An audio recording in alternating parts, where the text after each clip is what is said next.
One parent lied about a medical emergency to steal my wedding 15K wedding fund to fund their honeymoon. So I secretly got married and bankrupted them. My parents lied about a medical emergency to steal my $15,000 wedding fund to finance my brother's honeymoon. So I married in secret and bankrupted them. Hey, I am a 26-year-old woman who recently married my husband, also 26, after a 6-year-long relationship. We had a small ceremony at his aunt's farmhouse, which was not what we had originally planned. I'd always dreamed of getting married on the beach because some of our happiest memories are there. My husband and I both love the water, and we would visit the beach at least once a month to relax and have fun. It is a special place for us, and I had even started looking for hotels where our guests could stay.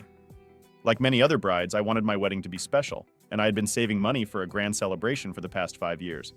I work in advertising and earn a decent salary, but my husband and I lived modestly and saved money for the future. We planned to book a top hotel with an ocean view so our guests could have an amazing time, making it a luxurious experience. However, we had to change our plans and scale down significantly because my parents borrowed money from me a few months ago, and I could not bring myself to say no. Here is some context. My brother, who is 24, also got married a few months ago. His wedding was sudden and unplanned. He had been with his wife for about 2 years and proposed to her just a month before they got married. Their ceremony was small, with just family and a few friends. I was happy for them since it was their choice. But a few weeks after their wedding, my mother contacted me and asked to borrow $15,000. She claimed my father had fallen ill suddenly, probably due to his diabetes acting up again, and she could not handle the medical expenses alone. She needed my help to afford a special drug that the doctors had recommended, which had to be imported and was not covered by their insurance. I was really worried about my father's health, so I stepped up and lent her the money without asking questions. I visited my father a few times and repeatedly asked my mother to show me the medical reports, but she always managed to avoid the topic. Whenever I visited, my dad was always in bed, but he did not seem very sick. When I asked my mother why he had not been taken to the hospital for professional care, she said it was not necessary at the moment. However, she insisted he was sick enough to need an uncommon drug that was not produced locally and not covered by their insurance. I am not naive. After a few visits, I realized something was fishy with my parents' story, but I did not want to accuse them of lying without being sure. It would look really bad if I accused them of faking a medical emergency just to borrow money, and then it turned out to be true. I noticed that my brother was not visiting our parents, and whenever I asked why, my dad would say they did not want him to worry because he was so young and should focus on his work. Meanwhile, it was perfectly fine for me to be stressed out about them. After a few weeks, I called my brother, who still had not visited our dad. He told me he would come by as soon as he got back from his honeymoon. This was news to me because I had no idea he had even left. My parents did not mention it, and neither he nor his wife had posted anything on social media about it, so I had no clue where he was. When I asked why he had not told me, he said they wanted to surprise everyone with photos, stories, and memories from their month-long trip around Europe. He had not intended to inform me, but he felt he needed to reply when he heard our dad was sick. He said he talked to our parents after receiving my alarming message, but they reassured him everything was fine. He suggested they might have exaggerated the situation to me, knowing I tend to be a bit neurotic, which led to a misunderstanding. I tried to give my parents the benefit of the doubt, thinking maybe they were just hiding the truth from my brother to avoid ruining his honeymoon or making him worry. I knew what I had seen at their house, and there was no misunderstanding on my part. But then my brother mentioned he would have felt really guilty if what I said about Dad being very sick turned out to be true. This was because, apparently, our parents were funding his incredibly expensive honeymoon. All the warning bells started ringing in my head, so I asked how much this trip was costing. He told me their honeymoon was setting our parents back at least $10,000. They were living it up in the most luxurious hotels, eating at the finest restaurants, and planning to shop for plenty of stuff all covered by our parents. I immediately knew this was where my money had gone. There was no medical emergency. There had never been one. That is why they had no documents to show me and had not taken Dad to the hospital. My parents had concocted the entire story to fund my brother's honeymoon as a wedding gift. I felt extremely betrayed, listening to my brother brag about how our parents were going all out for him so they could enjoy their honeymoon. Since they had not been able to have a grand wedding, the money I lent to my parents was from my wedding fund. I felt completely betrayed when I realized they had given it all to my brother. When I confronted them after that phone call, my parents admitted they had concocted the story because they knew I would never give them the money if I knew it was for my brother, VDJ TM's honeymoon. They told me he had been struggling at work and feeling down, so they wanted him to have some fun without worrying about money. Unfortunately, they could not afford to fund it themselves because it would jeopardize their own retirement fund, so they had to borrow from me. Their reasoning was that I was still young, earning, and had plenty of years ahead to make that money back, unlike them. They also said it was just money, and they would return it eventually. But for now, I needed to put myself second and think about my brother DJTM's feelings. This honeymoon had apparently rejuvenated him and saved him from depression. I was furious because this meant I would have to cut down on my wedding expenses for no good reason. To be clear, I had been okay with the idea of having a smaller wedding if it meant my father's health would not suffer, but this was not what I signed up for. When they told me the truth, I demanded they pay me back before my wedding because I needed the money for my wedding expenses. Despite my husband and his family covering some costs, I still had to look out for myself. My parents paying for the wedding was never an option. They had told me early on they could either pay for college or my wedding, but not both. I chose college and planned to fund my wedding myself, which is why I had been saving diligently. In case you are wondering, when my brother started college, I asked him if our parents made him choose between college and a wedding. He laughed at the idea as if it was the most absurd thing ever. I never brought it up with my parents because I did not want to accuse them of favoritism, even though it was clear they favored him. I was young and still needed their help, as I had not found a job at the time. Confronting them would have only worsened my situation. Years later, when I confronted them about the money they took from me and their clear favoritism, they tried to deny it, but it was obvious. I told them they had to pay me back because I was not going to give up my dream wedding just because my brother was struggling at work.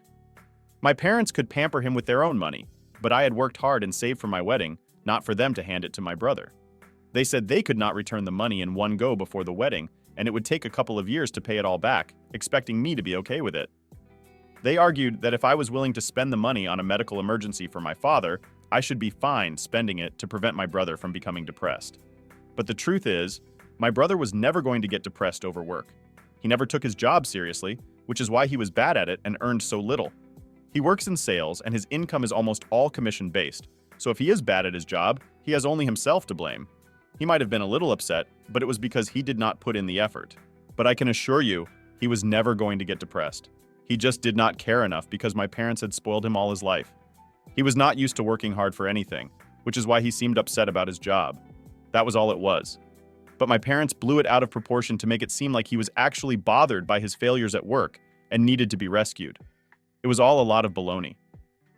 I tried to tell my parents that this wedding was really important to me. I had already made a commitment to my husband and his family to cover certain expenses, which would become impossible if I did not have the money, so they needed to do something. But they told me there was no way they could return the money to me before I got married. They said I would just have to scale down or ask my husband and his family to help out. It got to a point where I found myself begging them to return my money, but they just shook their heads and said no. They would return it eventually, but giving it back before the wedding was not possible. I left their house in tears. When I came home and told my husband everything, he was just as furious and even more upset than I was. He was ready to contact a lawyer, but I told him it would be pointless because there was no written proof that my mother had wanted the money for medical reasons or had promised to return it. Everything had been informal, and there were no binding contracts or documents to prove anything. Even if we filed a lawsuit, we would just waste more money on legal fees because we would probably not be able to prove anything without written evidence. It had all been verbal and off the record. As much as we wanted to go after my parents, we decided not to because it would be pointless and a waste of money. Instead, we started thinking about how to change our wedding plans. Thankfully, my husband's family came to the rescue after they found out what my parents had done. His aunt offered to let us use her farmhouse venue for free. We had always been keen on the idea of a beach wedding, so his aunt had not suggested it at first. But now that we were looking for other venues, she made the suggestion, and I decided to check it out. My husband had already seen the place before, but when I first walked into the venue, I knew it was perfect. It was a beautiful place, and even though it was not near the beach, my husband and I were happy with it. His aunt was letting us use the venue for free, so we decided to plan around the farmhouse instead. I got busy with wedding planning, which gave me more reason to cut my parents off. I had already decided they would not be invited to my wedding, but I was unsure about my brother since he did not know my parents had borrowed money from me to give to him. However, he made the decision easier for me by calling me up after his honeymoon and tearing into me for humiliating our parents by asking for my money back. He told me he had heard about everything from our mother, and was very upset that I was being difficult. He believed it was no big deal, even though he had spent my money, and said he would return it as soon as he could. But he told me to suck it up and scale down my wedding. That is when I made up my mind about him as well and stopped speaking to either of them. Without my full wedding fund, I could not spend money blindly on a luxurious, fancy wedding. Honestly, I think it worked out for the best. The wedding we had was more beautiful than anything I had initially planned. We had to scale down, but it was worth it. After a while, we realized that the day was supposed to be about us and our love. We weren't the kind of people who tried to flaunt ourselves, so spending a fortune on a lavish wedding just to impress others was a short-lived affair. We decided to cut down on wedding expenses and instead spend the money we saved on something meaningful. In a way, I'm grateful for the way things turned out. My wedding was still beautiful and fabulous, but without all the glitter and ostentation that I had originally planned. It was good, because we were surrounded only by those people whom we loved and who loved us, celebrating our union. That's really all you need for a wedding, so I'm happy with how things turned out. A few days ago, I posted a photo from my wedding. All my family members who were invited were given strict and specific instructions so that my parents, siblings, would not find out about the invitation. We knew they'd throw a tantrum if they found out they weren't invited. Thus, we were able to have a private ritual without their presence and attempts to intimidate and invite me. Now that the wedding is over and everything went smoothly, I don't see any problems posting photos on social media, but somehow they looked at the photos, and the next day they contacted me and asked me to explain why they were not invited. I was surprised that they expected an invitation. Our last conversation wasn't fun. After our last fight, I left my parents' house in tears, and we haven't spoken since. The last time I talked to my brother, he made me feel like it was all my fault and that I was dramatizing the situation. After that, I didn't talk to any of them, and they didn't even try to contact me. So I didn't understand why I expected them to be invited. Not only were they expecting an invitation, but they were also offended that they were not at the wedding. My parents called me and added my siblings to the call so they could yell at me all at once. I realized that it was very right of them. I had already cut them out of my life, and I didn't need this drama while I was trying to enjoy my family life. I told them that after my money was stolen, I had to cut back on my wedding expenses, so I invited my family and a few close friends. They didn't make a list because they weren't either one or the other. Then I hung up, blocked them, and asked them to leave me alone. An hour later, my husband told me that my brother had contacted him to tell him that my parents were deeply offended by my words. My mother was devastated and cried so hard that she almost fainted. When I heard that, I felt guilty because I wasn't going to hurt my parents so much. Maybe he's bluffing, but I'm not sure, and he's been making me feel strangely bad ever since. Do I hate myself for not inviting my parents and brother to my wedding because they stole money from my wedding fund? Update. It's been a week since my last conversation with my parents and brother. I decided that I would not talk to them anymore. My mom can cry all she wants, but it doesn't change the point. The day I complained to them about the money and begged them to return it before the wedding, I cried a lot, but they didn't care. Now I'm doing the same thing because they took it lightly. What you sow, you reap. I also told my brother not to contact me or my husband anymore, especially my husband, because he had nothing to do with it, and my family didn't want to bother him with their petty antics. I didn't want my brother to get involved with my husband. Then I blocked it again. After that message, I decided that I didn't want my family to have access to me. They treated everything in my life badly, and I wasn't going to take it anymore. If I could, I would sue them to get my money back. But that's unlikely right now because we don't have any concrete evidence that my husband thinks it's worth a try and it might work. So we are considering that option. He is negotiating with a respected lawyer and will decide what to do in a few days. Until then, I have to think about how to get them to admit that they borrowed money from me under the pretext of using it for emergency medical care, but gave it to my brother on their honeymoon. It's going to be hard to prove in court, but I don't want them to be easy to turn off. I deserve to get my money back, and I'm going to do everything I can to get it back to me immediately. Yesterday, I told my brother not to bother my husband with family drama, but he obviously used this as a sign to get him into it even more. And after we got back from work, my husband told me that my parents and my brother had sent him a lot of messages. He told me to talk and block them. I asked him to tell me to uncheck the box. When he blocked them, they decided to go even further and showed up at his place of work. They were waiting for him right on the street, and as soon as they saw his car driving away, they started following him and constantly beeping. He recognized my brother's car and realized it was them, so I had to stop and wait for them to catch up with him. He also knew that if he had to stop and wait for them, they would just take him home, which worried me a lot. Therefore, he decided to take first place in the team and deal with their nonsense.